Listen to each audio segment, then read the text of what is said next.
Hi, we're Team 5, and our design project is on modular gearboxes. My name is Chris Hayes, and also in our group is David Cardenas and Karla Landaburo. Before we get into the specifics of modular gearboxes and our own innovations on the design, it is important we define what a gearbox is and its purpose. A gearbox is a mechanical method of transferring energy from one device to another and is used to increase torque while reducing speed, or vice versa. Located at the junction of a power shaft, they can also be used to change direction. Most units are made with a specific purpose in mind, and the gear ratio used is designed to provide the level of force required. This ratio is fixed and cannot be changed once the box is constructed. Modular gearboxes are designed to be compact and easily interchangeable. They can either be sold as part of an actuator unit or as a separate compatible sections. Most companies provide a range of standardized gearbox sizes and motors that can be mixed and matched for the specific desired results. Inside a modular gearbox is a gear train, which is a particular arrangement of gears and shafts. The most common type of gear train used in modular gearboxes are planetary gear trains, due to their good reliability, strength, and tolerance for current science. So we were requested to design a gearbox for an actuator.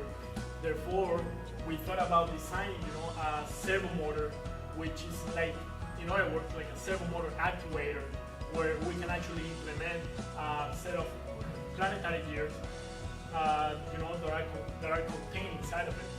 The servo motor, as you can see from the picture, also contains an AC motor that is going to be providing the initial input velocity to the input shaft. As you can see, also we have an output shaft where the initial velocity is going to be reduced.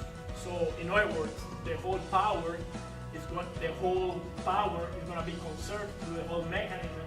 However, the velocity is going to be reduced. So, if we see the next slide,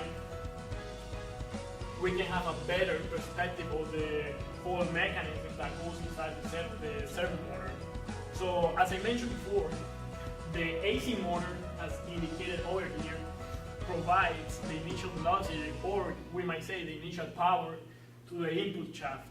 That power is going to be transmitted along the whole gear mechanism all the way to the output shaft. So I have to mention that the whole power remains the same through the whole mechanism. However, the initial velocity is not going to be the same as the output velocity here.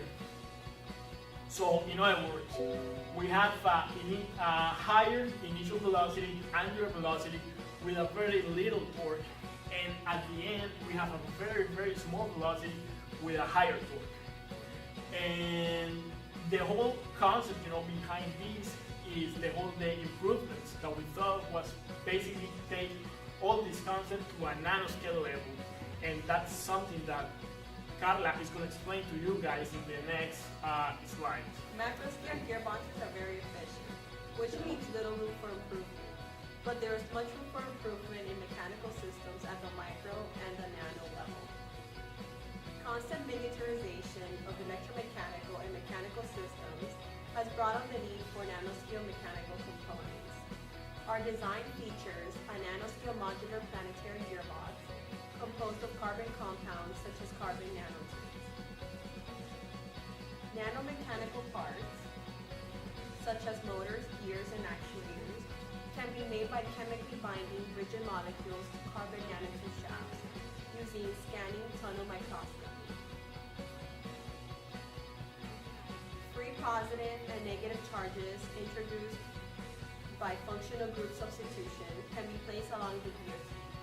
In other words, a laser electric field can be applied to the gear teeth to generate motion.